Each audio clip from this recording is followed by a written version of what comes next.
एका वकिलाच्या लेखणीनं त्याच्या कायद्याच्या आखणीनं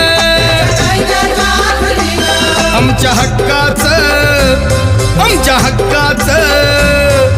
हक्काचं लेखन व माय मग कुणी नाही केलं भलं व माय अग दिल्लीचं दालन फुलं व माय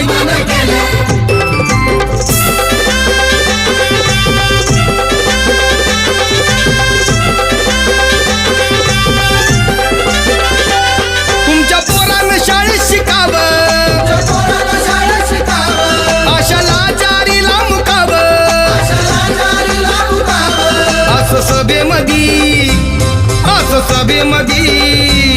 असं सभेमधी भाषण व माय मग कुणी नाही केलं